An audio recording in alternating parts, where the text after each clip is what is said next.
Crown of Thorns and Desire. Previous episodes are available on playlist.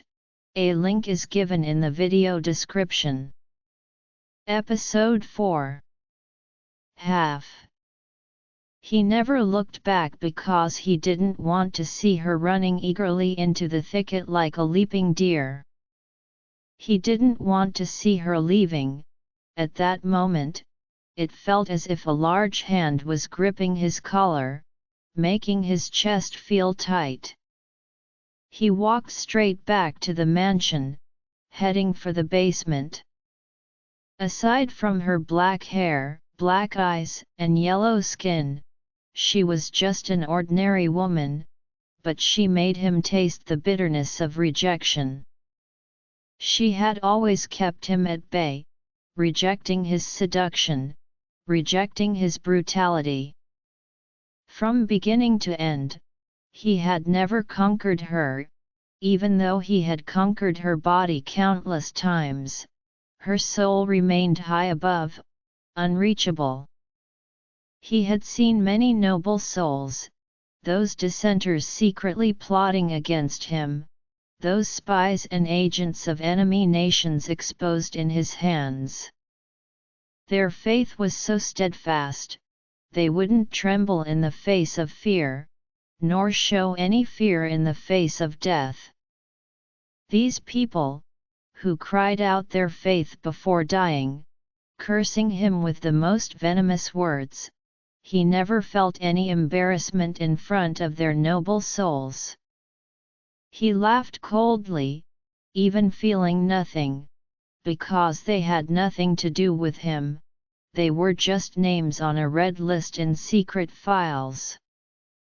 Their lives and deaths were merely names he crossed out or marked with an X with his pen. But in front of this woman, the world was completely turned upside down. A single disdainful glance from her could make him feel small and humble. She was truly exceptional. She had never smiled at him in her life, never played the piano for him, not once. He could only stand behind her or peek from behind the curtains to catch a glimpse of her smile. What he could not have, he would rather destroy. He broke her hand, and at that moment, he felt a pain that pierced his heart, yet he could still hear the sound of the piano. The notes seemed to linger like a ghost, clinging to the floor-to-ceiling curtains of the study, the piano's soundboard, the gaps between the books, even in the cracks of the floor, echoing everywhere with the sound of that melody. He had let her go. From the very beginning, he had decided to let her go, not out of mercy, but because his soul and mind could no longer bear this division. In his dreams, he clearly saw her smile, gently burrowing into his arms. When he woke up, all he saw was her crying, and the one who made her cry was him. He used a whip to make her cry and tremble, more than her anger, fear, and hatred. He feared seeing her indifference. He strode forward, letting his chaotic thoughts guide him, heading straight to the wine cellar in the basement. The wooden shelves in the cellar were lined with many bottles of wine. He usually liked to drink a little when he was tired from work. It helped him relax and sleep better. But he had never truly been drunk because he knew that alcohol could make one overly emotional and lose control. For an ordinary person, drunkenness might not mean much, but for him, the intoxicating realm of the god of wine was an absolute taboo. He had an exceptionally high level of acting talent, even he admired himself. His drowsy drunkenness was all a disguise. He had to remain alert and vigilant at all times. According to his wolf philosophy, even when crouching by a stream to drink, he had to be wary of the predatory gaze lurking in the dense forest. If he wanted to survive, he had to be alert at all times. If he wanted to survive with even more glory, he had to be quicker and doubly crueler than his opponents. But this time, he really wanted to try the feeling of being drunk. He had only heard that when one was drunk, one would feel nothing, because that large hand had not relaxed its grip on him, still tightly clutching him. That evil hand tightened around his throat, making it hard for him to breathe. He locked the basement door, took a bottle of wine from the shelf, bit off the cap, and gulped it down, but it didn't make him feel any better. His chest ached faintly. This made him even more irritable, and he knocked over an entire row of bottles on the shelf. "General, are you all right?" Lieutenant Jacob finally broke through the door and found him on the floor. He lay among a pile of glass bottles, some empty, some still half full, some with caps off, gushing out, and some were half shards of glass. Discussions. He held a bottle of liquor in his hand, pouring it into his mouth, the amber liquid flowing down his narrow jaw, soaking his shirt front. "Please don't do this, you've had too much to drink." Lieutenant Jacob tried to take the bottle from his hand. He pointed at the aide's nose and laughed loudly, the sound resonating through the wine cellar, shaking the filled glass bottles. "What did you call me?" "General." Yes, in the eyes of others, perhaps he was an imperious general, but in the world of love, there was no distinction between high and low. Once one fell in love, one would become a humble slave. Lieutenant Jacob witnessed all of this and regretted not having done something sooner, but even if he had tried to stop it, could he have really done so? At this moment, he knew he could no longer remain silent. "General, please don't do this, she's just an African woman." An African woman? His gaze became somewhat vacant. He had never thought about these things. Yes, he hadn't had time to think about them. From the very beginning, he had no room for choice. He could choose to kill her or let her go. Killing her? Yes, he should have killed her when she seduced him. No, perhaps even earlier, when she tried to escape from the ball. No, perhaps he shouldn't have accepted Dr. Jackson's gift at all. The basement was dimly lit, and he couldn't see Lieutenant Jacob's gray-green eyes, but he could see the light in those eyes, faintly distant yet full of passion. He knew he could trust him. His eyes, stimulated by alcohol, were somewhat dazed and blurred. He wanted to look back at the past, wanted to pour out the pent-up emotions in his chest, but he still chose not to do so. He chose to tilt his head back and pour the remaining half-bottle of wine down his throat. His stomach could no longer endure the onslaught of the liquor, beginning to spasm violently, and a wave of filth spewed from his mouth and nose simultaneously, mixed with thick, dark brown blood. "General, General Ryan." He could no longer hear Lieutenant Jacob's calls because he was already drunk to the point of oblivion. "Gianna, take this canvas, the next class is Professor Brown's drawing session. Don't forget to wake the model and set up the lighting." Okay, Kenyi said, clutching the thick canvas as she walked to the studio at the end of the corridor. She pushed the door open, weaving between the wooden easels until she reached the windowsill. She opened the window, letting fresh air into the room filled with charcoal dust. It was lunchtime, and the students were all away. She tidied up, laid out the canvas, adjusted the lighting, and once everything was ready, she walked into the small room next door where the blonde model was taking a nap. She tiptoed to the chaise lounge and gently nudged the beautiful woman's shoulder. "Wake up, Irina, it's time to get up." "Oh, is it starting already?" The woman opened her bright blue eyes, looking at the gentle girl before her. Kenyi smiled sweetly. "In 5 minutes, the professor and the students will be here." As an outsider, it was not easy for her to survive here. Perhaps it was true that those who survive great hardships will have blessings in the end. Fate had been so kind to her this time. When she escaped from that house alone, the cold and hunger had once made her faint by the roadside. It was a church organization responsible for aiding displaced refugees that took her in and brought her to this country.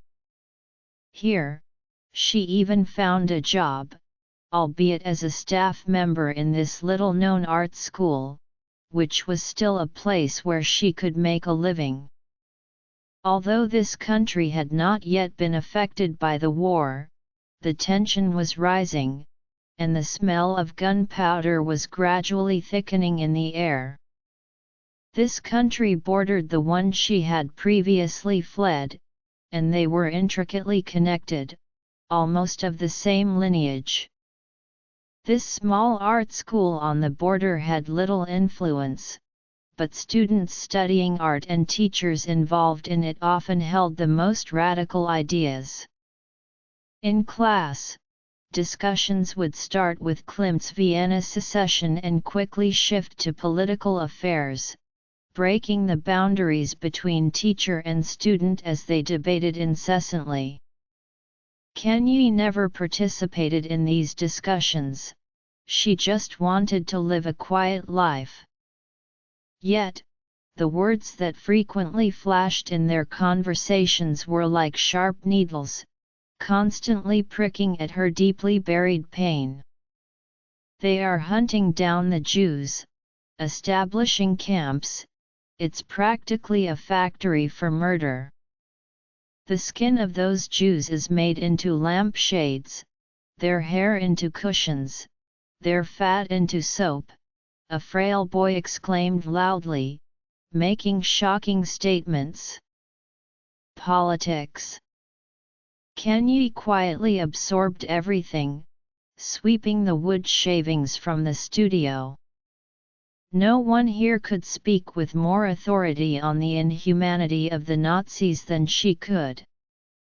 The model, Irina, posed elegantly on the still life table, her blue eyes occasionally blinking like a plaster statue. The soft light illuminated her full, revealing enchanting shadows and curves. Kenyi looked at the trained, motionless woman and felt a burning pain in her left chest and shoulder. She pressed her hand against her left chest, feeling her heart beating beneath her palm, where a black wolf totem lay beneath her thin sweater. The day's classes ended, and in the early evening, Professor Brown first left the classroom, followed closely by the model Irina. The students hummed as they packed their art supplies, seemingly forgetting the earlier discussions. They left the studio in small groups, everyone returned to their own lives, leaving only Kenyi behind to handle the final cleanup. She closed the window, drew the heavy, light-blocking curtains, and locked the classroom door. She paced in front of a floor-to-ceiling mirror in the studio, unbuttoning her blouse one by one, looking at herself in the reflection. The studio had a dedicated spotlight on, casting a dim yellow light on her. Her body had beautiful curves, but on her chest was a palm-sized black tattoo, a glaring wolf totem. She had tried many methods to scrub it off with a brush dipped in soap, even drawing blood from her skin, but it wouldn't come off. She had heard students mention shops that could remove tattoos, but she dared not go there, for these two marks were something she could never let anyone see. She had tried her best to avoid recalling those experiences. More than 2 months had passed, and the scars on her body were slowly healing, but these two tattoos were indelible marks. No, not two. She looked down at her feet clad in black stockings, where his name was also tattooed on her ankle. My God! A deep sigh echoed behind her. Kanye turned around abruptly to find Professor Brown standing before her, the frail old man in his 60s, who had left but for some reason returned. His eyes were fiery red as he stepped closer to her. My God, what are these? Kanye felt extremely embarrassed, and in her panic, she instinctively tried to cover her chest. Professor. But it was too late. He had not only seen the wolf totem on her chest but also the lightning cross on her back. Her skin was as white as porcelain, and the tattoos were so conspicuous. Are these the marks of the Nazis? Gianna, how could you have these on you? I'm sorry, Professor Brown, I lied. I'm not a refugee, I was once imprisoned in a concentration camp. You were imprisoned in a concentration camp? Oh my God, this can't be true. It is absolutely true, Professor Brown. I was forced to get these devilish symbols. I had no choice and could not resist. They made me drink a sedative, and when I woke up, I had these on my chest and back. As she spoke, her voice choked. In truth, she had only recounted part of her ordeal, the rest was something she would never wish to mention again. Poor child! If it weren't for these, what a pure and lovely body it would be. As a painter and art teacher, Professor Brown couldn't help but feel the urge to depict her beautiful form. He had the keen eyes of an artist. From the first day this girl came to work at the school, he seemed to see through her gray sweater and long skirt to her enchanting body. He could guarantee that she was far more captivating than the model on the still life table. But he noticed her fear, and at this moment, he should do his utmost to comfort her. His hand rested on her frail shoulder. I'm very sorry to have learned your secret inadvertently. I just came to retrieve my pen, and seeing the classroom dark, I used my key to open the door. But don't worry, child, I swear I won't tell anyone about this. Thank you, Kanye nodded, shaking her head vigorously. I don't know how to remove them. The hand on her shoulder pressed down harder. Child, there's no need to worry about these, because you are beautiful, even with them, you are still beautiful. Kanye looked up into Professor Brown's eyes. She couldn't bear to hear any praise for the tattoos, but his gaze was so pure and calm. Don't hesitate or misunderstand, child, because I see in you the resilience and courage of life. Isn't that the most beautiful and moving thing? Expected. In the mouth of Professor Brown, who often complained and spoke without restraint, the term concentration camp no longer appeared. The war seemed to break out without warning. Their army swiftly advanced into the city, and the atmosphere suddenly became tense and strange. Some stood in the streets shouting to welcome their allies, as if it were a tradition. An uncontrollable force would tightly connect two countries belonging to the same ethnicity before a large-scale war, yet after the war, they would each follow their own politics. Kanye was not as adept as these scholars at grasping and analyzing current events. What she felt more was the oppression and silence beneath the cheers, just as she felt in this school. The gray-haired principal spoke to all the teachers and staff from the podium. Friends, as you can see, our school will be requisitioned by the military. Of course, classes must continue, at least until the end of this semester. His words trailed off as he bowed his head, removed his glasses, and wiped the tears from the corners of his eyes with a handkerchief. Everyone fell silent, and Kanye's mood suddenly grew heavy. Although she had escaped that country, the flames of war had spread here as well. Perhaps this was something everyone in the world had to face during these extraordinary times. No matter where she fled, she could not escape the claws of war. In addition to the combat troops, there were also members of the black uniformed SS.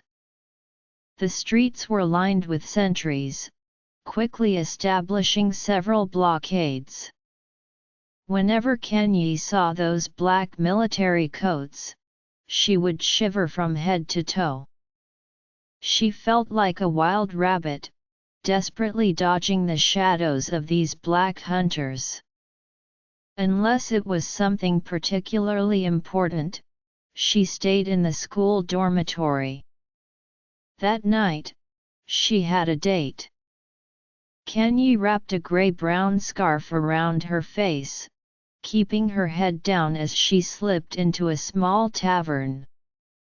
The tavern was not very crowded, and she found a seat by the window at the back.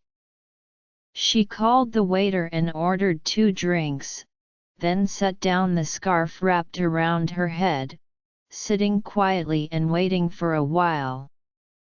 Kanye felt a bit anxious, constantly glancing at the clock on the wall behind the bar. It was already 8 p.m., and she had to return to her dormitory before curfew. The blonde model Irina walked in with light steps, sitting across from the dark-haired girl under the gaze of a few men. She picked up the drink that had been ordered for her. "Gianna, you always like this spot. You came really late, curfew is about to start." Kanye was already quite anxious, while Irina appeared unhurried. "Curfew? No problem, I have this." Irina pulled out 2 papers covered in several stamps from her small handbag, her red-nailed fingers pinching the papers as she gestured to Kanye. "These will let you pass freely until midnight." "Irina, you really have connections." Kanye was not in the mood to care where she got these passes. "Did you find out about the matter I asked you to investigate?" Of course, such a small matter is nothing to worry about. Really? Kanye widened her eyes in disbelief. But don't get too excited just yet, I have good news and bad news. Which do you want to hear first? The bad one.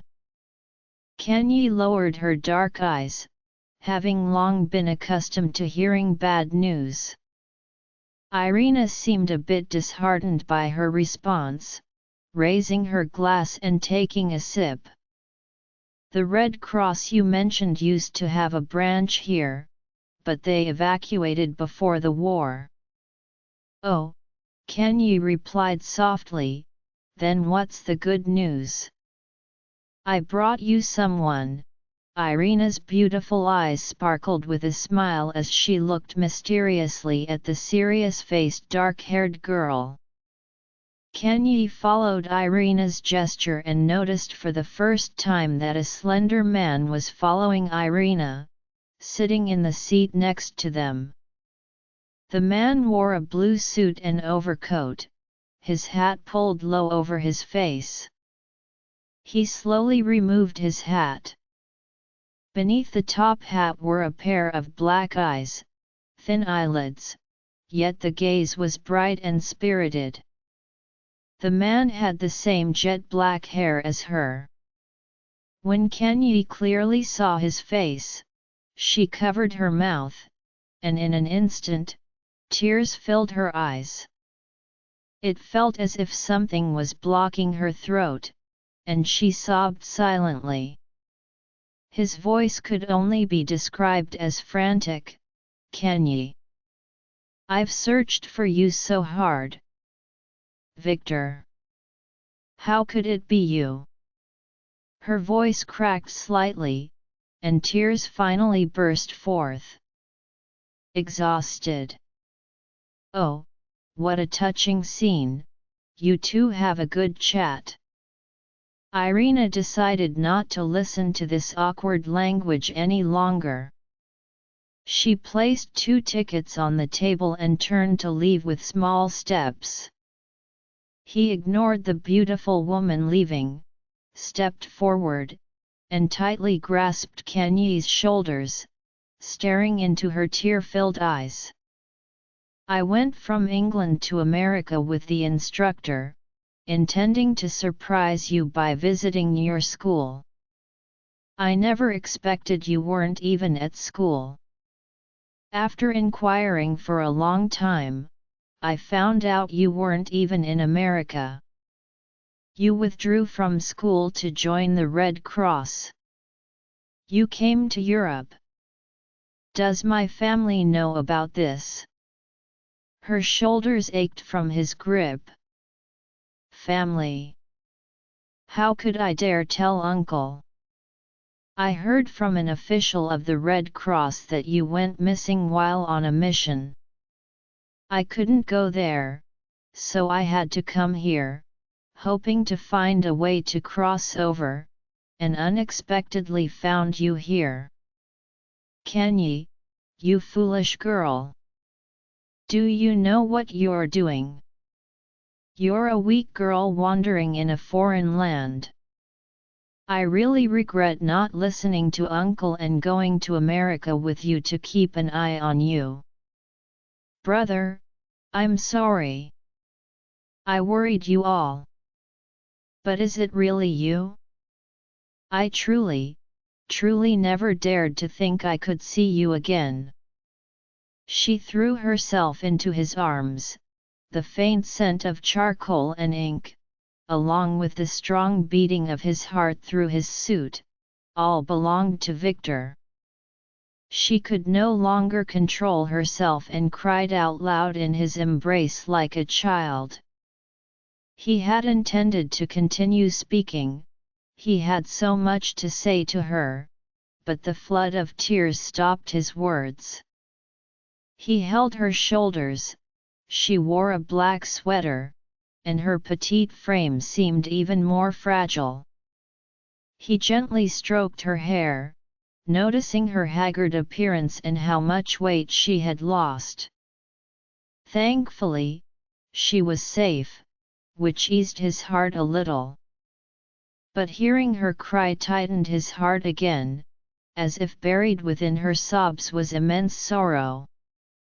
She was already crying so hard she could barely catch her breath, and he gently patted her back.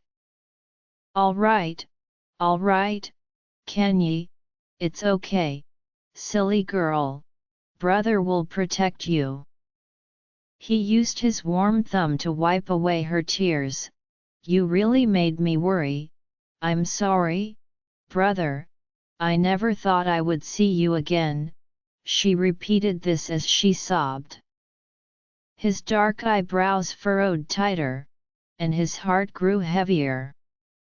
He had watched her grow up. This girl was innocent and kind, yet so stubborn at her core. She must have suffered some grievances during this time. But he didn't dare to press her too quickly. After comforting her for a while, once he saw she had calmed down a bit, he continued the previous topic. Kenyi, it's not that brother blames you. The situation here is chaotic, you really shouldn't be so willful. She nodded, using the long sleeves of her sweater to wipe away the tear stains on her cheeks. I know, many places are at war now, and the situation at home isn't optimistic.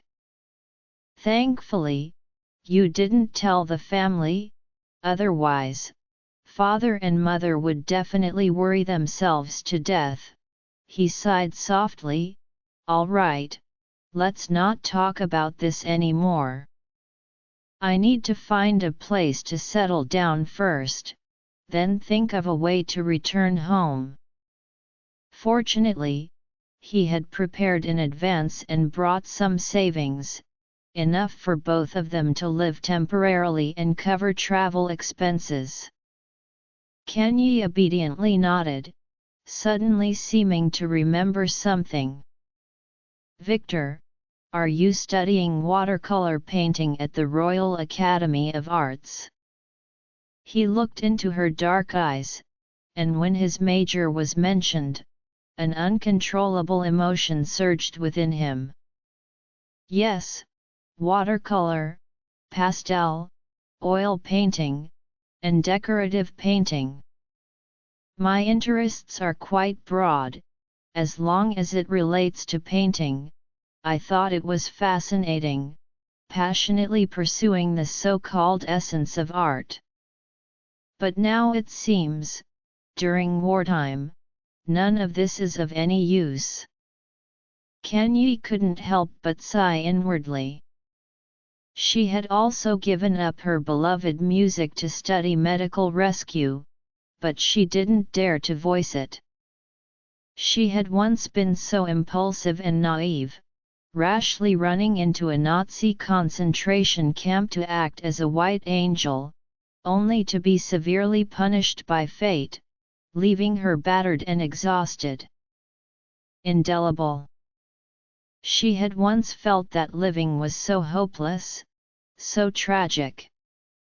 But these days, being with the professors, classmates, and friends at the art school, she felt that in this dark and cold world, there seemed to be a glimmer of warm dawn.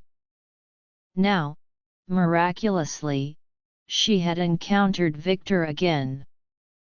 Fate had treated her so generously, what was there to lament?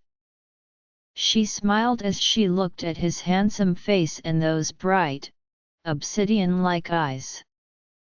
Brother, at the school where I work, there is a teacher who teaches watercolor painting. He is she paused slightly, you know, due to the war, he had to leave, and now there is no one to teach this class. The principal is worried about it. Can you come to substitute? Kenyi, does your school still need to continue? Many people from the university I attended have scattered in different directions. The principal said that as long as there is one student, teaching must continue. Kenyi lowered her gaze, suddenly feeling a bit heavy. Now that the war has started, leaving here isn't that easy. Let's settle down first and then make plans. All right, I'll give it a try. He gazed at her gently lowered face, his warm hand affectionately ruffling her cloud-like black hair. Girl, you've grown up and become stronger. Kenyi held a broom, looking from the half-open back door of the classroom to the slightly thin, handsome man at the front podium. His black hair lifted slightly as he quickly sketched on the blackboard, his voice so rhythmic and powerful as he explained the principles of landscape sketching to the students. Young man, you're doing great. No wonder you're a top student from the Royal Academy of Arts. Professor Brown stood up and applauded him. Professor Brown, Victor is still inexperienced and would love to hear your teachings, he said from the podium. Professor Brown was straightforward and honest, clearly not understanding this style modesty and subtlety. However, I don't completely agree with your viewpoint. Those impressionist composition and creation principles don't entirely apply to realism. Kenyi couldn't help but chuckle softly, continuing to focus on cleaning the hallway. Although she didn't understand painting very well, she was now somewhat of an expert. Victor and Professor Brown belonged to different schools of thought, often having academic disagreements, yet they were very compatible. The siblings lived in the teacher's dormitory of the school, which was quite simple, with a shared bathroom and no kitchen. The only thing in abundance was empty rooms, as many teachers had left due to the tense situation. His room was right next to hers, and apart from classes and creating, they spent almost all their time together. He held a cup, using the steaming hot red tea to warm his slightly reddened fingers. This apartment had no heating facilities, although it was already early spring. The weather was still so cold and dreary, incomparable to the school he had boarded in England. Victor, use this to warm your hands. Kenyi walked over lightly, holding a grey-green thermos wrapped in a thin layer of cotton. It's a bit cold here, you still aren't used to it, right? Thank you. He set down the red tea cup and took the thermos, feeling the warmth spread through his palm immediately. He has become considerate. He gently tapped her nose with his finger. Brother, she protested softly, her dark eyes looking at him, her hands rubbing together. She had felt cold while boiling water in the hallway earlier, but seeing him made her feel warm. He looked out the window at the desolate street, where pedestrians were sparse. A pair of armed soldiers marched neatly across the square. Looking at the current situation, this superficially cooperative control won't last for long. Their army will completely occupy this country. We need to think of a way to leave here and return home quickly. Return home, Kenyi pondered, not immediately responding to her brother's words. She longed to go home, having dreamed countless times of her family and friends in her hometown. But she was no longer the innocent girl she once was. She had been tainted by that devil, bearing his indelible mark on her body, on her chest, back, and even her ankles. Those marks felt like lingering shadows, always entwined with her, making her restless day and night. He continued to gaze out the window, unaware of the lonely and conflicted expression on the girl behind him, as he plotted his plans. I can seek help from my instructor. He is a master artist, a very influential figure. He can get us a pass. Yes, this is a great opportunity. Studios. He spoke for a long time without hearing a response, turned his head, and suddenly found her with her head lowered, her gaze somewhat scattered and dazed. Did you hear what I said? She replied, brother, I'll go heat up the soup. We'll have dinner soon. With that, she turned her back. Silly girl, what are you dazed about? He turned to watch her walk to the writing desk, where she began to operate with simple cooking utensils. First, she placed the half-pot of potato soup left over from lunch on the gas stove, then cut black bread and cheese on the cutting board. Seeing her so adept, he couldn't help but smile, revealing his white teeth. When did this pampered girl learn to work? By the way, how did you end up working here as a teacher? I see you every day acting like a housekeeper, cleaning and arranging the studio. Didn't you study ballet and piano in America? She answered softly, it's been a long time, I haven't practiced, so I'm a bit rusty.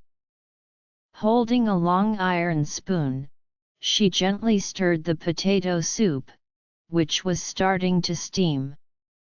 To prevent Victor from seeing the reddish scars on her wrists and fingers, she always wore this black long-sleeved sweater, and she had specially lengthened the sleeves to cover the joints of her fingers.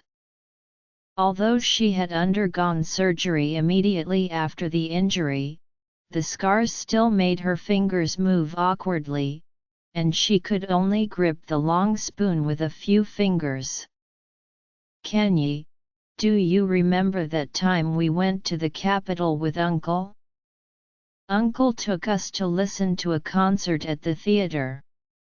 He seemed to fall into a beautiful memory, a smile lifting the corners of his mouth. She didn't respond to his words, the spoon in her hand pausing at the edge of the pot. That day, a female pianist, Lily, was performing. You said at the time that one day you would play as well as she did. Listening to his words, Kanye didn't even realize that tears had begun to gather in her eyes, her vision becoming blurry. Just as the tears were about to fall, a burnt smell suddenly wafted through the air, and the thick potato soup bubbled over from the pot. Instinctively, she reached to grab the pot but was scalded by the hot iron pot, spilling the entire pot of soup on the floor.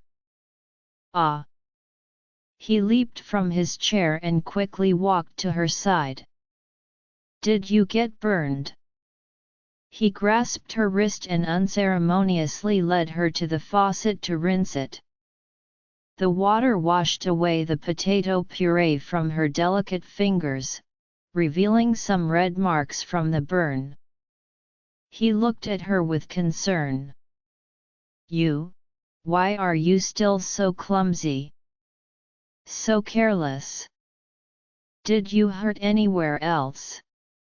He held her wrist, covered by the black sweater, gently pulling down the overly long sleeve.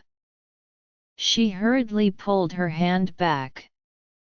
But it was too late. He held her firmly, seeing the scars on her fingers and the cuts on her wrist. He froze for a moment, his black brows furrowing, his thick lips pressed tightly together. It wasn't that he didn't want to know what had happened during her disappearance. Every time he brought up this topic, she would break down in tears, and he couldn't bear to press her further. She averted her gaze from his heart-wrenching eyes. "Brother, I accidentally injured my finger while working with the machine." "What about this? This injury on your wrist, what machine caused it? What sharp object could cut like this?" "I don't want to talk about it anymore, please don't ask. I really don't want to bring it up again." Her tears burst forth in an instant, leaving him flustered and heartbroken. "All right, we won't talk about it. Kenyi, that's all in the past. I promise from now on, I won't let you suffer even a little harm." As he spoke, he held her tightly. Kenyi sniffled. She had cried too much already and didn't want to shed more tears in front of him. She leaned her cheek against his warm chest, the tears at her side quickly soaking into his woolen vest. It's all in the past." The sunset over this ancient city was so splendid, and its morning sun was equally radiant. Kenyi was sweeping the corridor as usual, knowing that Victor was moving back and forth in the nearby studios, guiding students to complete their assignments. His responsibilities had increased, yet he still diligently graded each student's work, not resting until late at night. Detained. She was pondering how to help her thin brother regain his strength when a group of police officers burst into the teaching building, smashing open the classroom doors without explanation.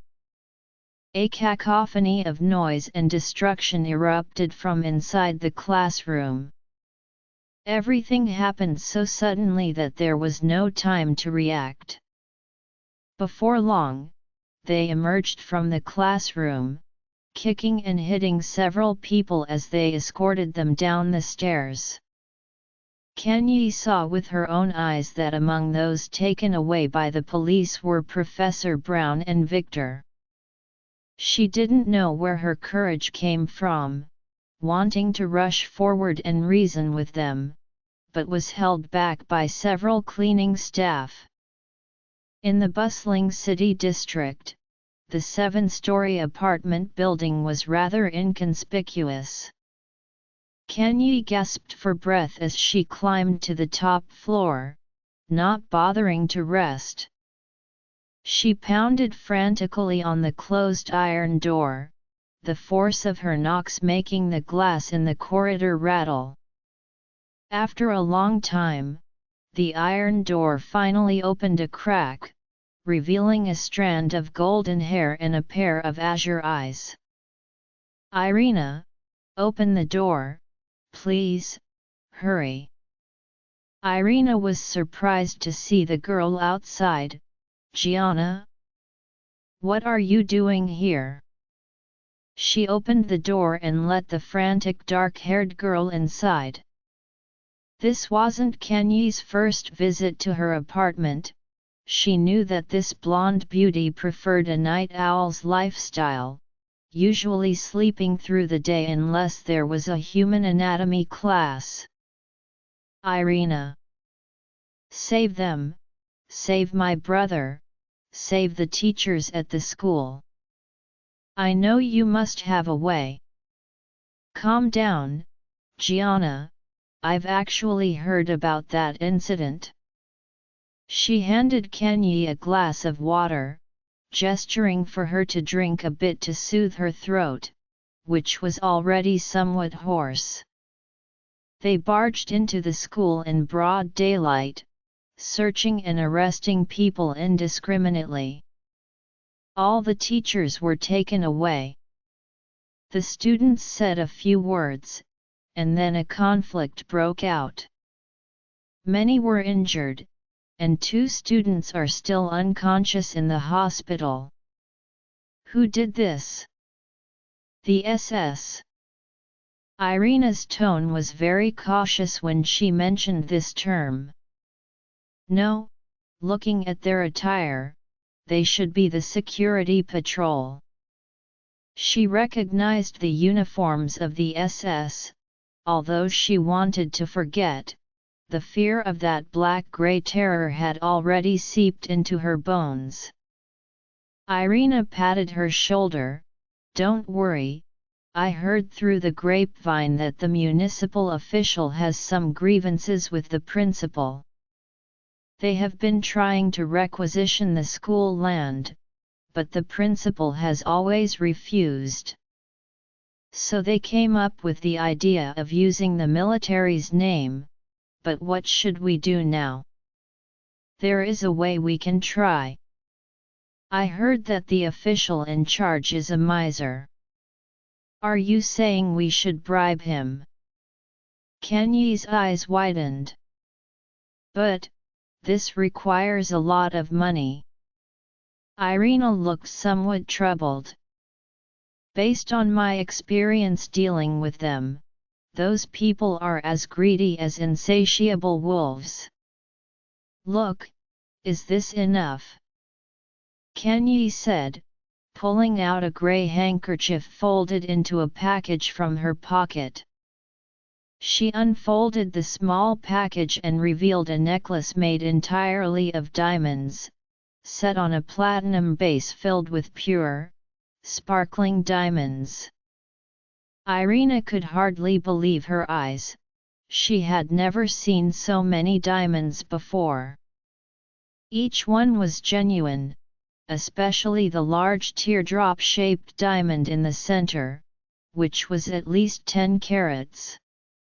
Its brilliance was so dazzling that the platinum chain seemed dull in comparison. Irina noticed that the back of the chain was engraved with fine lettering and squinted to read it in the light. Gianna, where did you get this? That doesn't matter. If we sell it, will the money be enough? Irina's eyes remained fixed on the diamond necklace. Are you really willing to sell it? This is an invaluable treasure. Kanye scoffed. No matter how precious, it's just a chain. The purpose of a chain is to bind your hands, bind your feet, bind your neck. My God, who would use diamonds to bind others? That person must be insane. This 10-carat beauty. Don't worry, this is enough. But, are you really comfortable giving me such a valuable thing? Irina, you brought my brother to me. This time, I hope you can help me rescue him from their clutches. Irina raised her golden eyebrows, a hint of helplessness in her blue eyes. All right, you pure little angel, I really can't do anything with you. Kanye walked through the dark, narrow prison corridor. Fortunately, Irina had already arranged everything for her with those sparkling diamonds. Following the guard's instructions, Kanye saw a small solitary cell at the end of the corridor, where a young man with black hair sat on a simple wooden bed. He was only wearing a white shirt, stained at the collar and hem. Victor. Kanye called softly, approaching the iron bars of the small cell. Kanye. He jumped up from the bed, surprised by her arrival. Brother, Are you all right? Why are you the only one here? I'm fine. Many teachers from the school have been brought in, but I haven't seen them. They must be detained elsewhere. Kenyi, why did you come? Captain. I asked Irina to bribe the officials with a large sum of money, and that's how I was allowed to see you. Bribe? Where did you get so much money? He exclaimed in surprise, then lowered his voice. By the way, I have a deposit in a Swiss bank, just in the compartment of my suitcase. Kenyi forced a smile. You don't need to worry about the money. Have they mistreated you? Why were you and the teachers arrested? She noticed blood at the corner of his mouth and bruises on his forehead, quickly taking out her handkerchief to wipe the blood away. He shook his head, his obsidian-like eyes gazing intently at her. I don't know why I was arrested. Since the day before yesterday, no one has interrogated me. But don't worry, they haven't mistreated me, it's just a few scrapes. Victor, I will find a way to get you out. Kenyi, you mustn't do anything foolish. He knew her too well, seeing her determined expression made him even more worried. There's not much time left, brother. As long as I see you safe, that's enough, she said, pushing a small bundle of food and a coat through the iron bars. Take care, brother. I will come to see you again. She wrapped a grey scarf around her head and quickly ascended the stairs from the underground cell to the ground floor. A voice called out to her, Wait, little beauty, what are you doing here? Visiting your lover. The blonde beauty Irina was pacing at the prison entrance, smoking a cigarette. She had been waiting for a while when suddenly her blue eyes flickered. She saw Kenyi being shoved out by a prison guard and quickly approached. Officer, what are you doing? You scoundrel! Kenyi glared at him. Her scarf had been torn away, and her clothes were ripped. She had just barely escaped his grasp from the prison door. But he followed closely behind, clearly not willing to let her go easily. Calm down, officer. This girl is just being foolish and bumped into you. Irina, clearly more cunning than Kenyi, pulled out a thick stack of cash from her bag and stuffed it into his hand. It seems you know how to behave. The guard first stuffed the money into his pocket, then pinched Irina's chin, sizing up her face. Today I'm quite fortunate, another beauty. This is interesting. If you two beauties don't want the one inside to suffer, just come in with me, how about it? We can discuss it either you or you. Or maybe both together, you shameless. Money can't silence your filthy mouth. Kenyi couldn't stand the insult and retorted angrily. You little brat, really don't know how to appreciate kindness. He was somewhat humiliated and raised his baton to strike her forehead. What's going on? A cold voice rang out.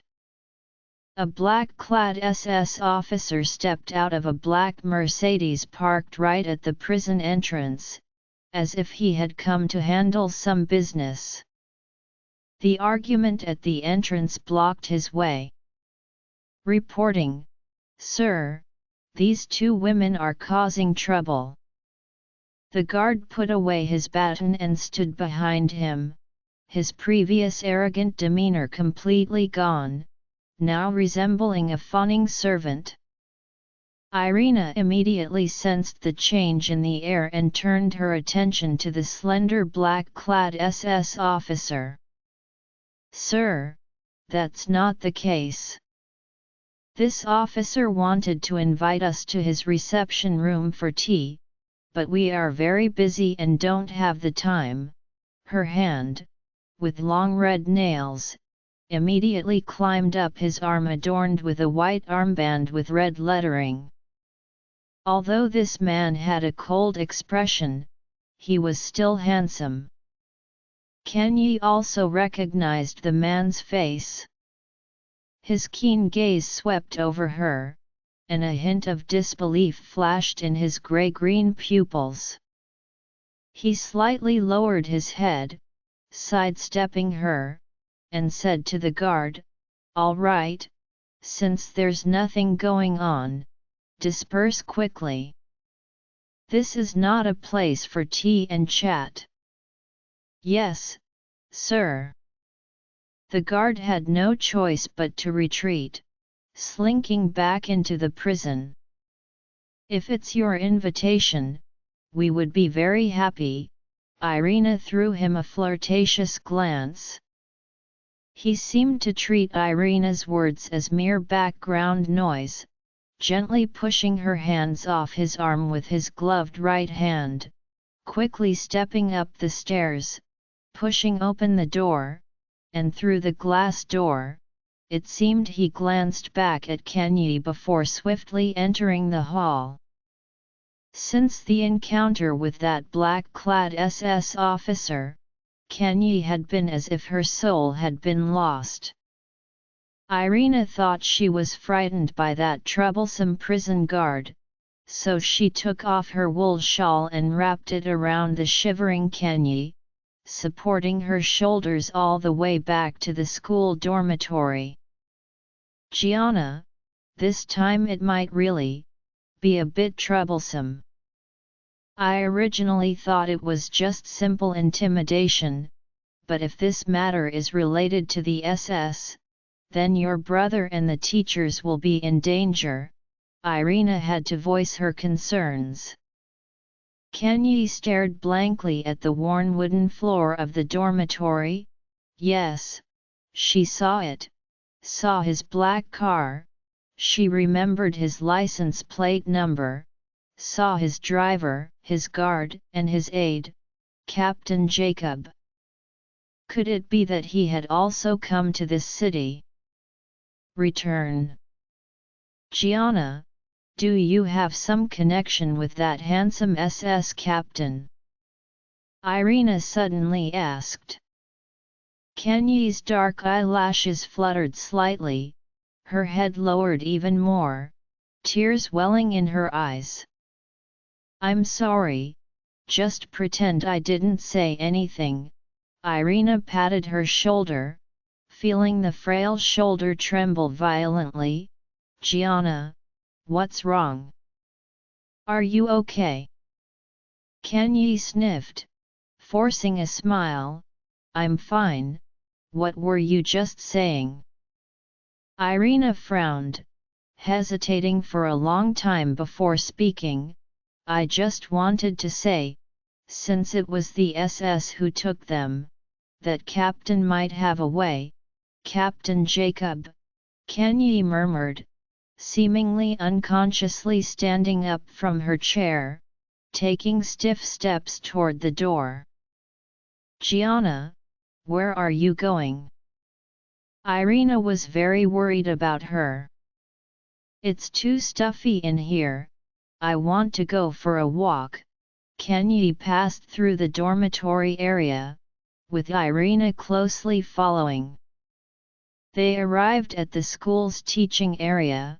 In the art studio on the third floor, everything was in disarray, papers and art supplies scattered everywhere, and unfinished sketches still stuck on the easels.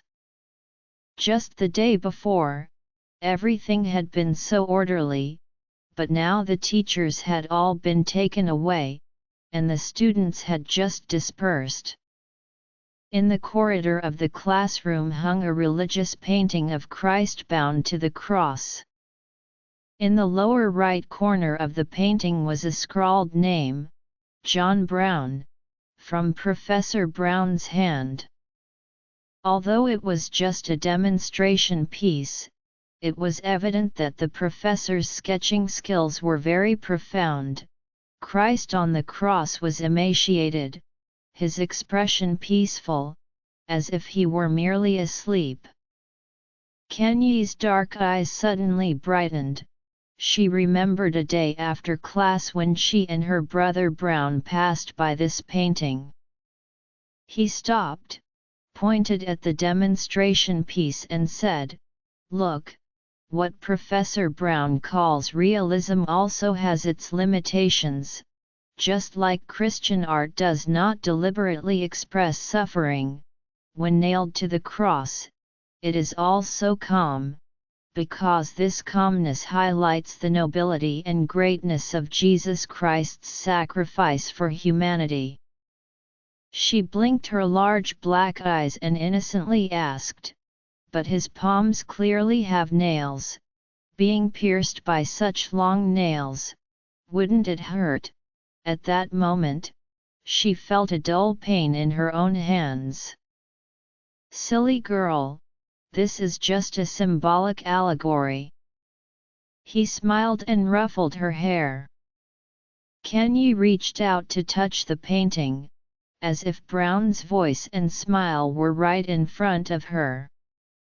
Irina raised her blue eyes to look, seeing this black-haired girl trembling as she touched the painting, her lips moving as she murmured something. "To die is human, it may be as light as a feather or as heavy as a mountain." Irina couldn't understand that language, only knowing that her mental state was very poor. "Gianna, are you okay? Do you want to sit over there for a while?" Kenyi shook her head, seemingly lost.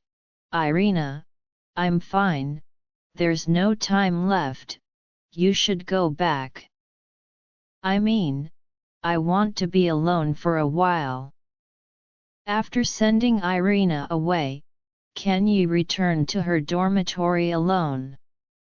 On the bed lay a freshly washed deep blue sweater, belonging to her brother Brown, smelling only of detergent and jasmine, devoid of her brother's warm body heat and the scent of ink.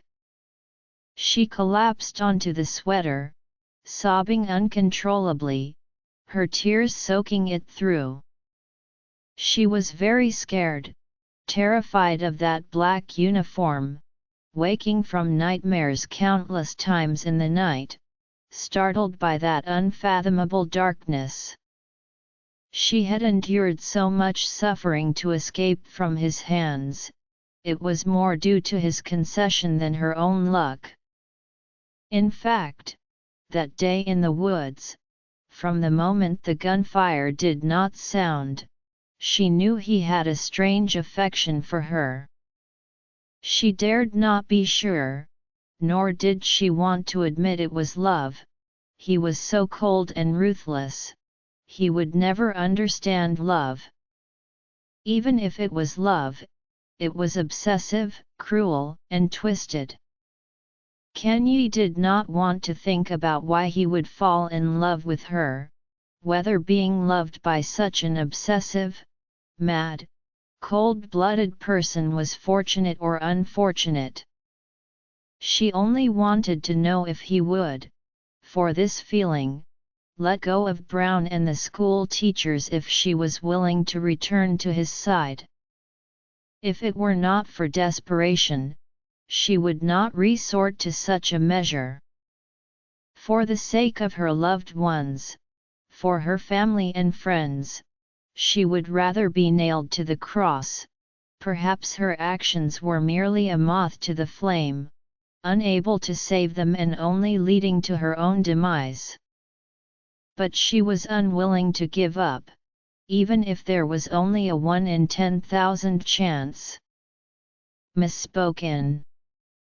Kanye spent the entire night contemplating this matter. In fact, there was no need to think. When she saw Professor Brown's painting, she had already made up her mind. At dawn, when the sun was just rising, she thought about leaving a letter for Brown and Irina, but after writing just a few words, she could not continue. She tore up the scattered papers with a few scribbled words and threw the shreds into the trash can.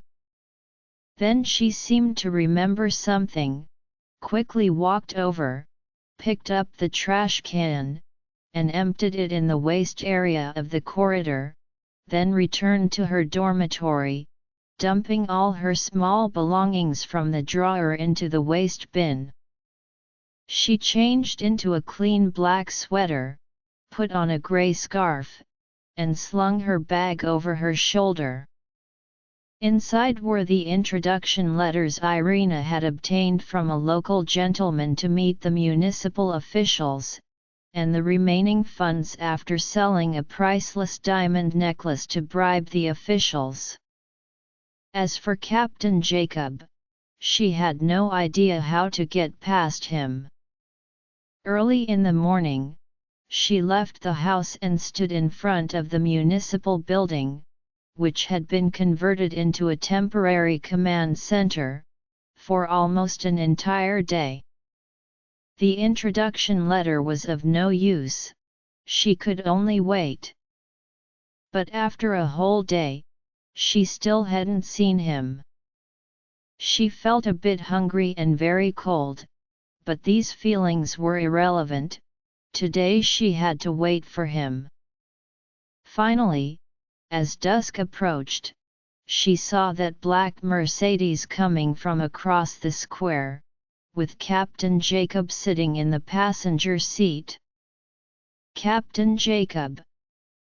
She ran toward the car, which was moving quickly, driving straight through the checkpoint into the courtyard. She was stopped by two soldiers, one of whom easily pushed her, causing her to lose her balance and fall to the ground. When she fell, her forehead hit the cold ground, and she felt a wave of dizziness, clutching her forehead as blood began to flow. She opened her eyes to see a pair of black boots in front of her.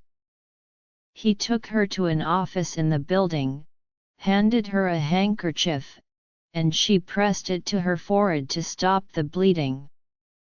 The pain in her head throbbed, but she couldn't care less about the pain. The handsome SS captain in front of her still had those distant grey-green eyes, looking at her with a serious expression. They had been under the same roof for more than a month, and the words he had spoken to her could be counted on one hand, but she remembered the phrase, "Take care of yourself." Even when her heart was dead, it still made her heart tremble slightly. And just now, when she was entangled by a prison guard, he had stepped in to help her. Now, however, she could not discern any emotion behind those grey-green eyes. "Miss Gianna, this is not a place for you." Although his tone was very cold, he could still call her name, indicating he had not forgotten her.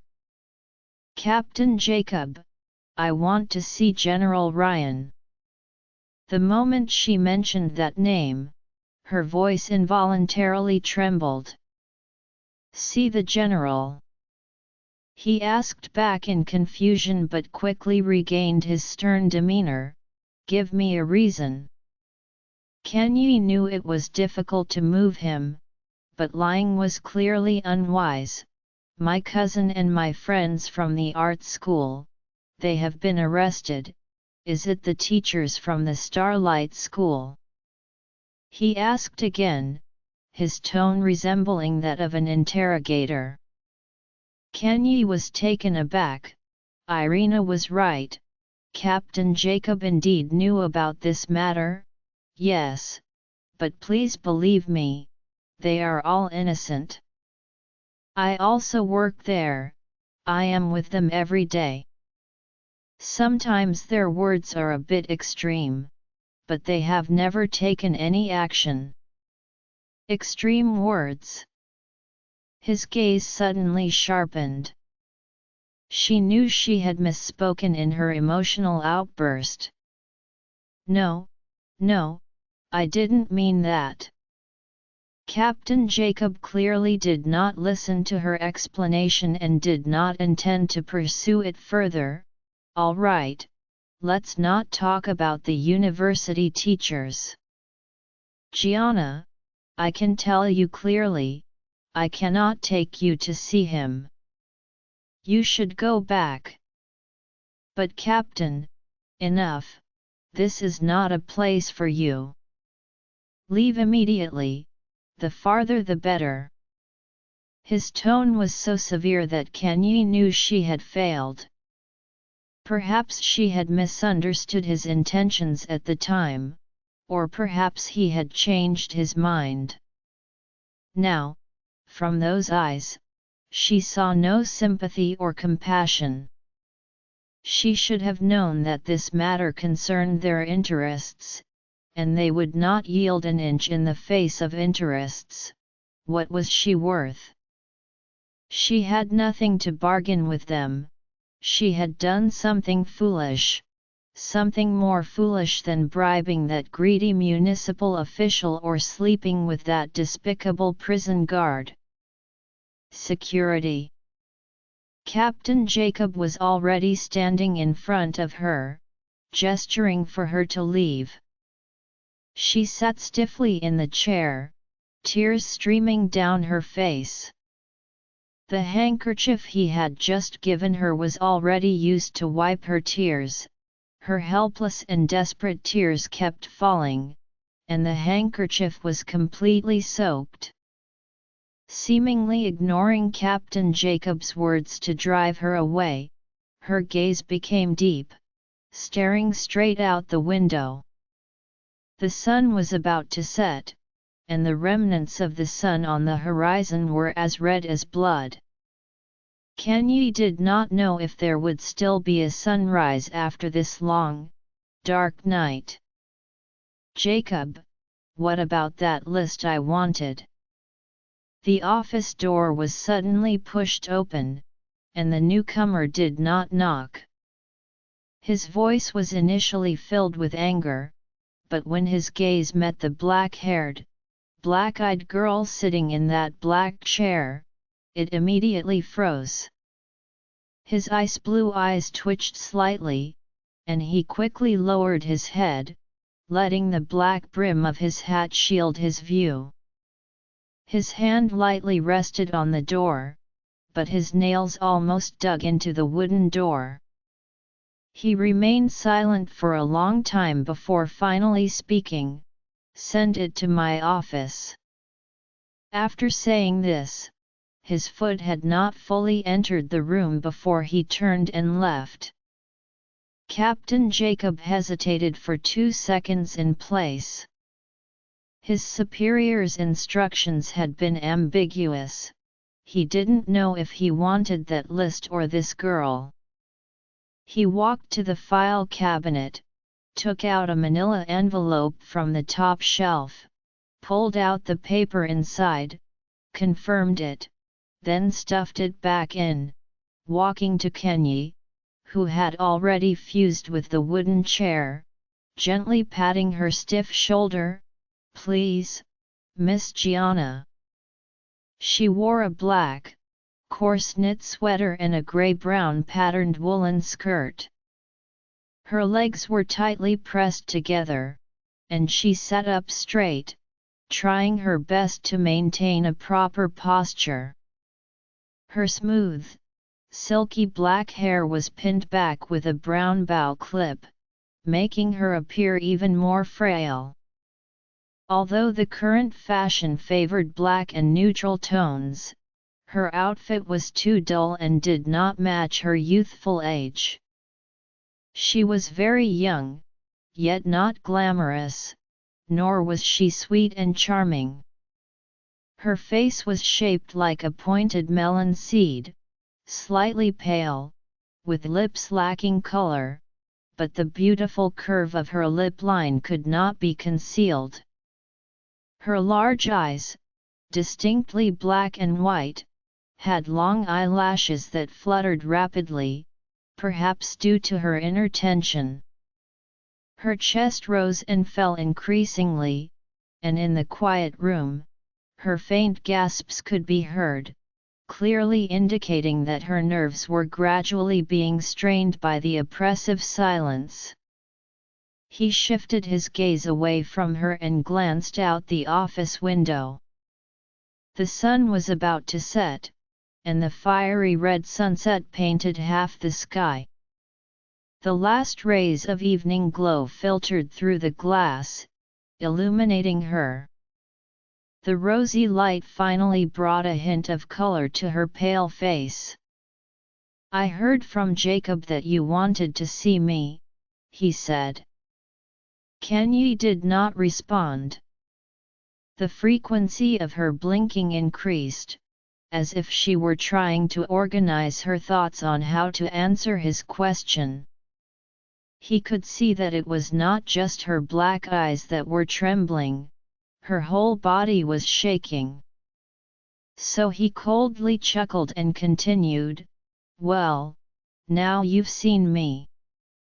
Suddenly, she looked up, her shining black eyes meeting his icy blue gaze. Her tone was soft, like a little kitten, which did not match the somewhat aggressive look in his eyes. "Please, let them go, the teachers from Starlight School. They haven't done anything wrong." He paused for a moment, then lowered his gaze, pulling open the drawer of his desk. He took out a cigarette case and a lighter, lit a cigarette, and held it between his long fingers, taking a light puff. "You mean the teachers from Starlight Art School? The ones who captured them are the Public Security Joint Defense Forces, not my people." He added, "I only ordered the capture of those who truly pose a threat, not these nameless nobodies who only know how to talk big." She struggled to analyze his words, realizing that the school teachers had not committed any serious offenses. But Irina inquired with the municipal officials, and they said, "You are the one with the final say." "Actions." He chuckled, exhaling a puff of smoke. "So you got your information from him. But even so, what qualifications do you have to negotiate terms with me here?" He narrowed his eyes, the icy blue of his irises shimmering with a metallic sheen beneath his golden lashes. His gaze was as cold as a stainless steel scalpel, and being watched by such eyes felt like being stripped of flesh, leaving only bare bones. "You should know that you are just a lucky rabbit that escaped from a shotgun. I'm not negotiating terms, I just want to ask you." Her tone was humble and earnest as she pleaded with him. She could not think of any words to convince him, feeling like a drowning person grasping at a piece of driftwood, hoping for survival. "Ask." He laughed loudly, his tone mocking. "But I admire your courage. Have you really thought this through? If you want to save someone, can you afford the price?" She bit her pale lip tightly, tears already welling in her eyes. From the moment she made up her mind, she had not thought about being able to return alive. At worst, she would die. This time, she would not fail again. He stood up from behind the desk and walked step by step to stand in front of her, his icy blue eyes burning into her. The smoke from his cigarette wafted near her ear, releasing a strong smell of tar.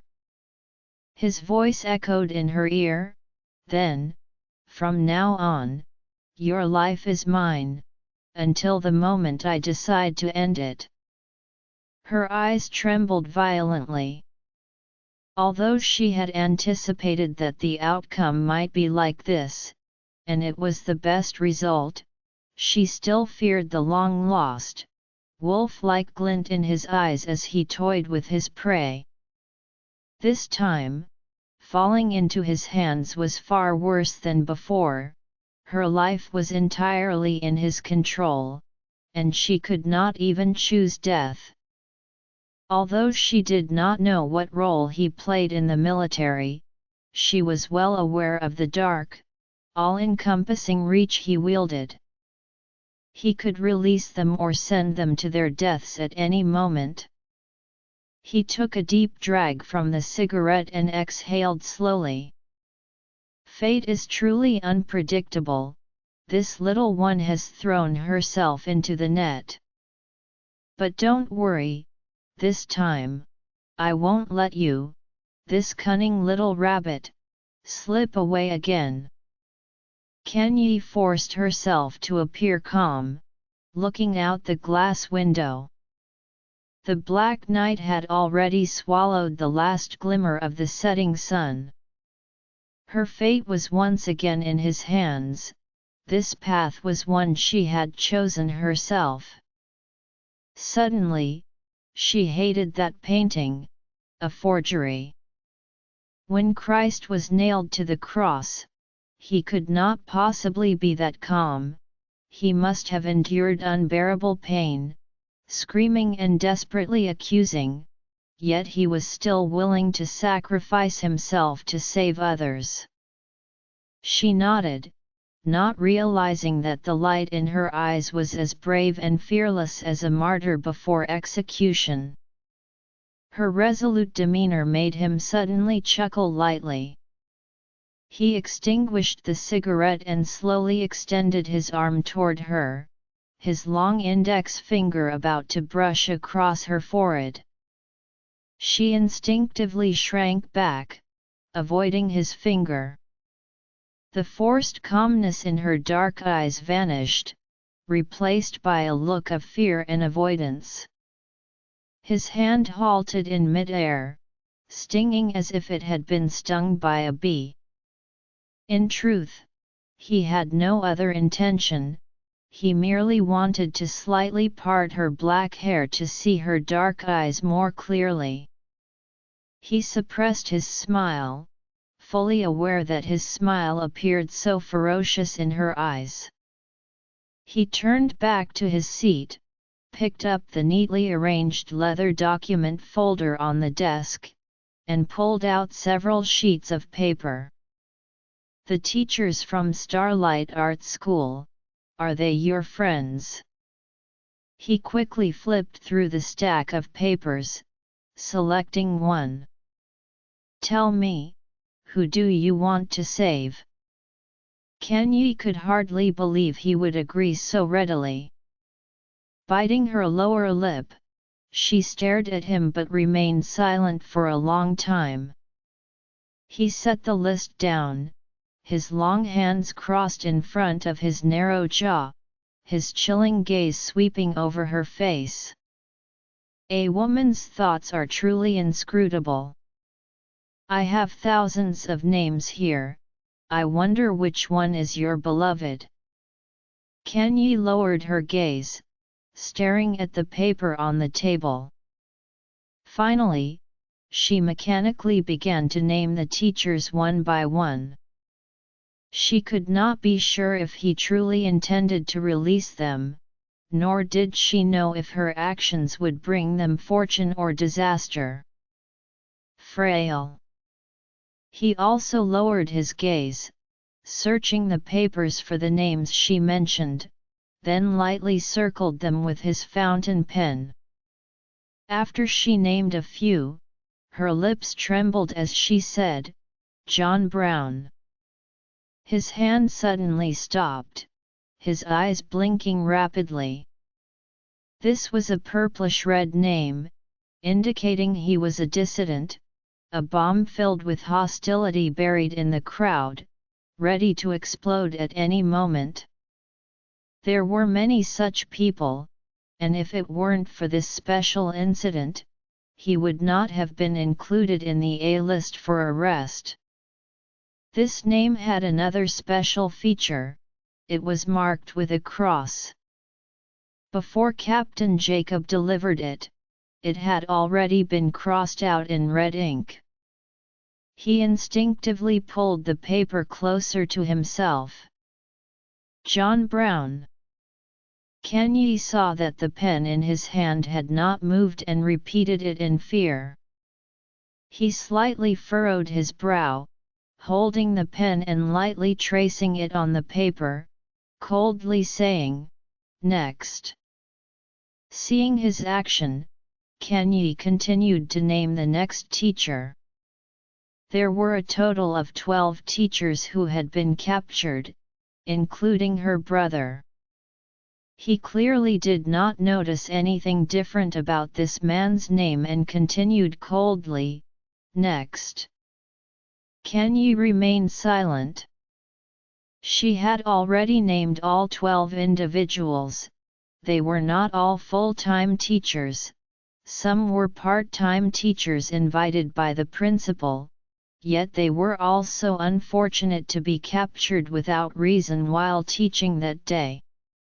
She did not know what the densely packed list of various colors represented, but she instinctively felt that perhaps if she named these individuals, as long as he lightly marked them with his pen, it would be a chance for survival for them. She wanted to save more people. She did not know where her courage came from, but she tried to name another name, a common male name in the area.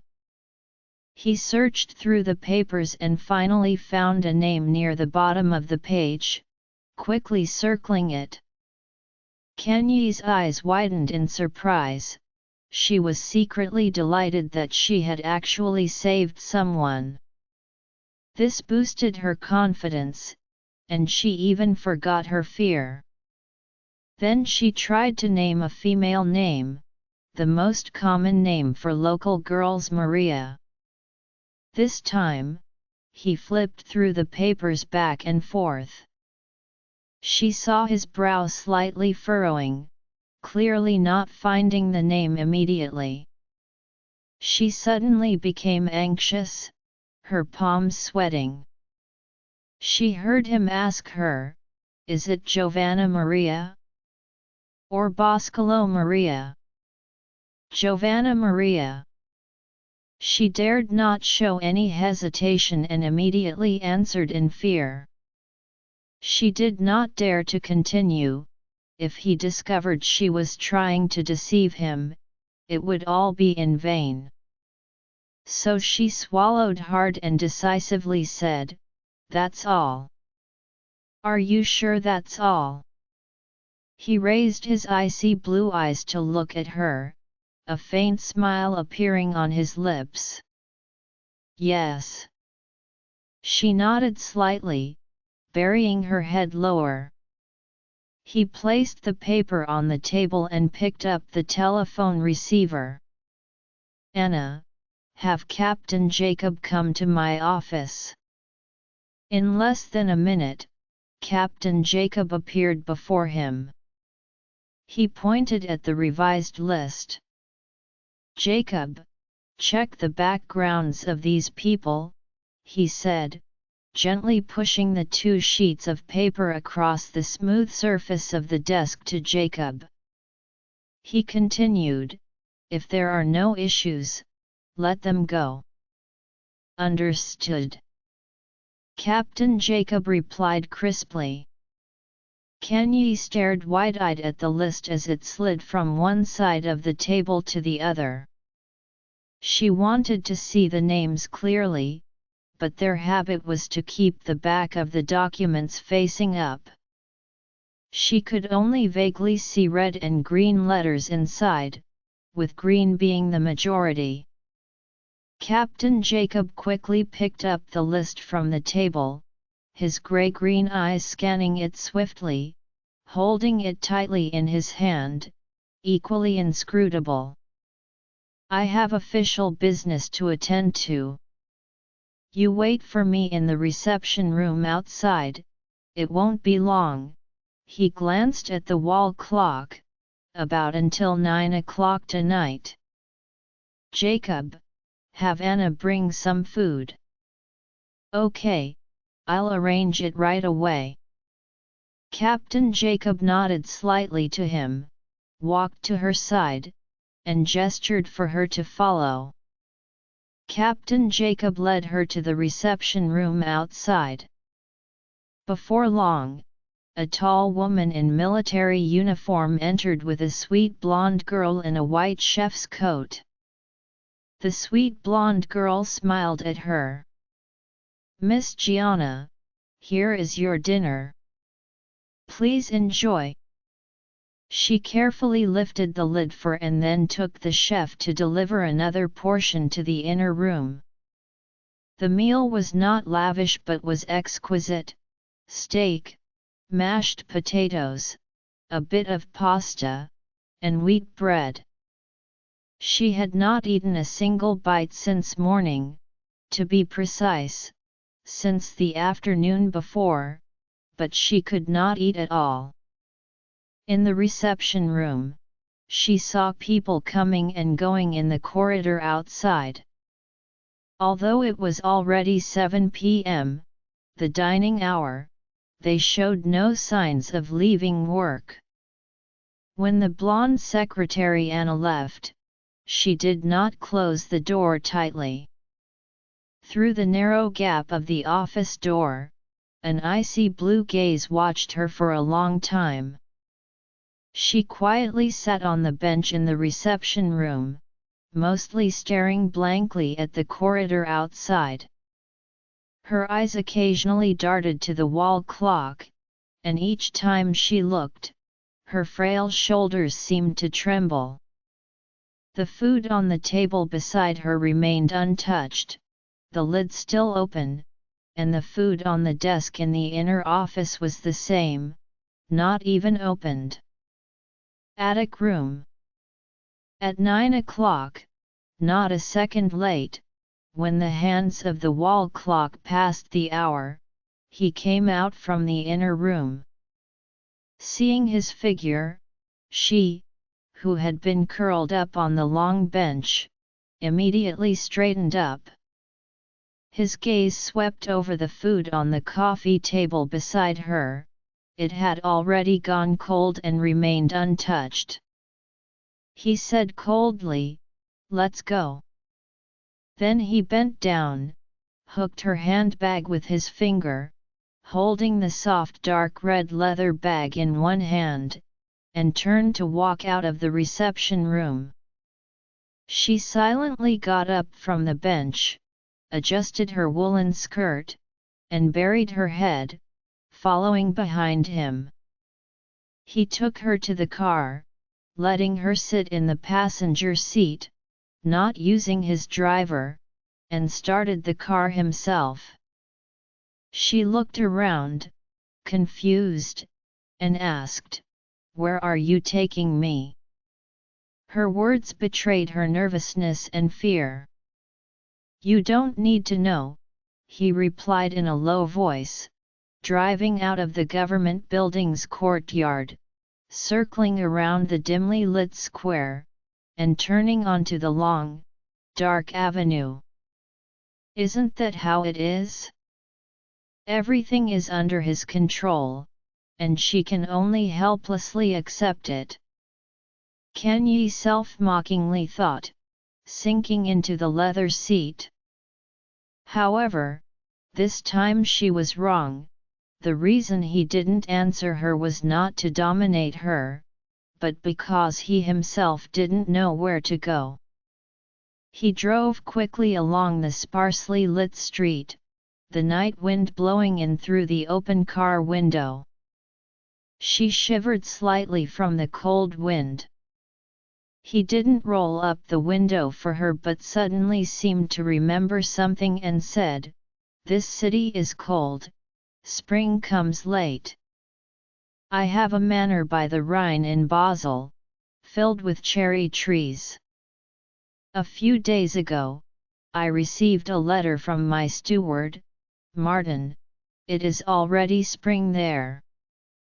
His blue eyes stared intently at the road ahead, his hands gripping the steering wheel as he spoke a long string of words.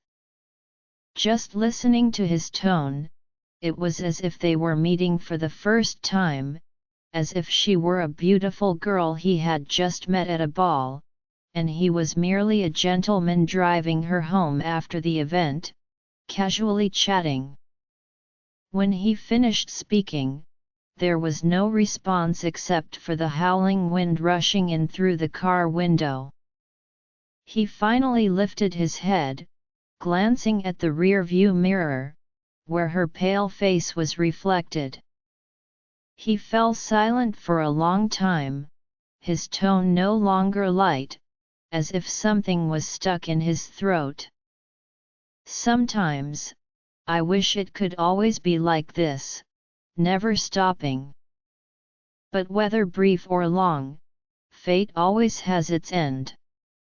She squinted against the wind, pretending not to hear his words, thus avoiding the realization of his helplessness and sadness. He was clearly a cold-blooded killer, countless souls had perished at his hands, how could he lament fate? She closed her eyes, curling up, leaning against one side of the seat, trembling. He took off his uniform coat and draped it over her. It was a thick black wool coat, finely crafted, with a velvet lining still warm from his body. Covered by such a coat, she should have felt very warm, but she felt her body growing colder, almost freezing her hands and feet. All the way, he didn't say another word to her, nor did she speak. She tried to bury herself under his black coat, although it wasn't warm, at least it could shield her eyes from the cold night wind howling in through the window. He drove for 5 hours, crossing the former national border.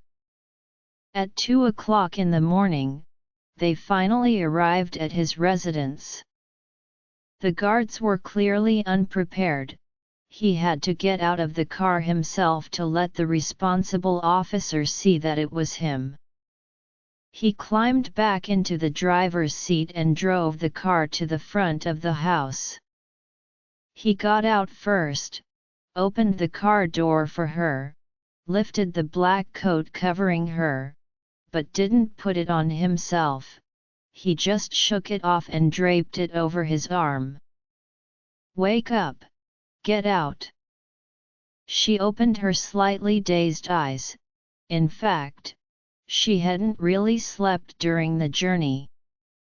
Although the car had driven smoothly, she stared blankly at the familiar house. 5 hours ago, she had been in another country. Now, he had brought her back here, just like the last time. The experience in the concentration camp was the same, everything happened so suddenly. She had no chance to say goodbye to her family or friends. She had almost nothing, not even her suitcase, clothes, or belongings, just a small handbag containing a letter of introduction from a gentleman and the remaining money from selling her diamond necklace. After bribing the prison officials, only a small portion was left, but it wasn't insignificant. However, since she was here, what use was money? Once she stepped into this house, she would have nothing, her body and soul would no longer belong to her. When Abigail and a few servants saw her, they all wore expressions of disbelief. Kanye looked up and met Abigail's gaze. The maid must have thought she was dead. They must have seen him take her into the woods at gunpoint. Her body should have been buried somewhere in the forest. He gently nudged her, and Kanye knew what to do. She ignored the servants who looked at her with strange eyes and stepped up the stairs. He escorted her to the third floor, to the door of the attic room where she had once lived. He opened the door for her, gesturing for her to enter. She hesitated at the doorway for a while, turned around, and looked up at him. "You promised me you would let them go." He nodded. "Yes, I promised you." He gazed at her with burning eyes, as if swearing he would keep this promise. She had also promised him, entrusting her life to his hands. She stiffly moved her legs and stepped into the room. She couldn't remember if she had been tortured and humiliated in this room. Almost every room had her bloodstains.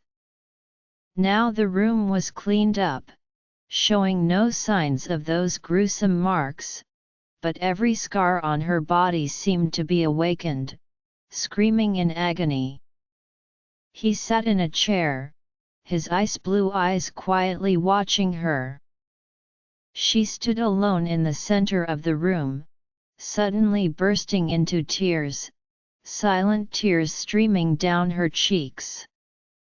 He got up from the chair and walked in front of her. He was so tall.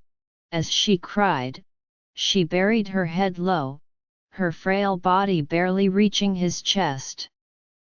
His warm palm gently touched her cheek, and she could hear her own heartbeat and his breathing. His long fingers began to caress her soft lips, then slid along the side of her neck down to her shoulder. The collar of the black sweater she wore was high, made of coarse wool, but when he touched that sweater, it felt as if he were holding the most exquisite and fragile porcelain. His hand lingered behind her shoulder, applying more pressure. She swayed like water plants in the water, drifting toward his chest with his strength, only to be pushed back by her own resilience. She lowered her head. Her tears had stopped, allowing him to declare his absolute possession of her with both hands. Through the woolen dress and his uniform, she could feel his body yearning for her. He was silently expressing his inner desire with his body. She couldn't help but tremble softly. He tightly wrapped her frail body in his embrace.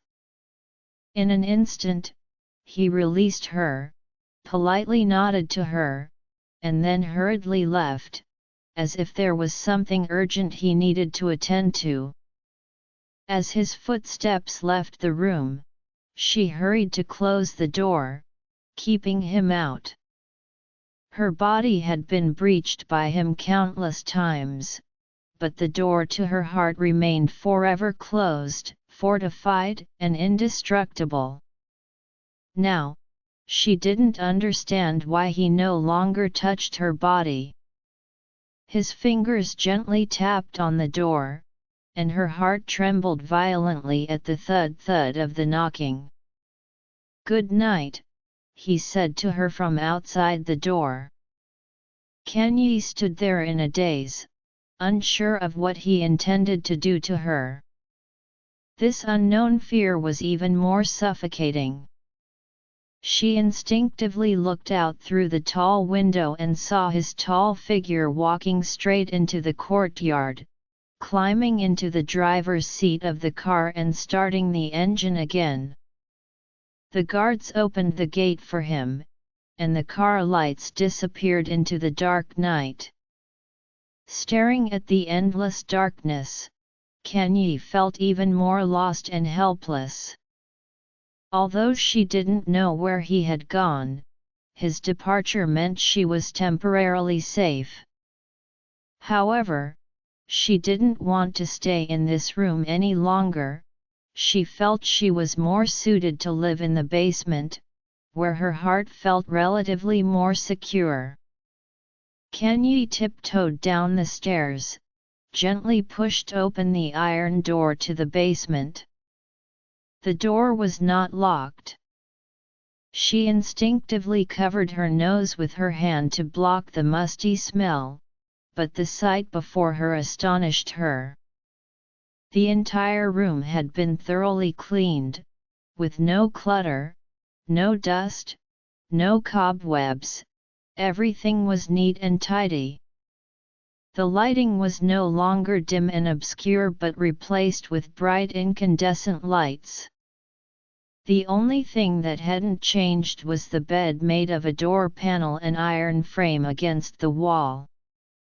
The bedding hadn't changed much, with a thin blanket, an old pillow, and a few worn clothes she had passed through, along with the neatly folded black and white maid's uniform at the foot of the bed. Just like in the attic room, she had seen almost nothing there, except for a few plain long dresses in the wardrobe, some of which still had tags attached. There was one particularly special pink short skirt, its hem torn but pressed flat, hanging there looking somewhat ridiculous. They all came from Madame Chanel's boutique.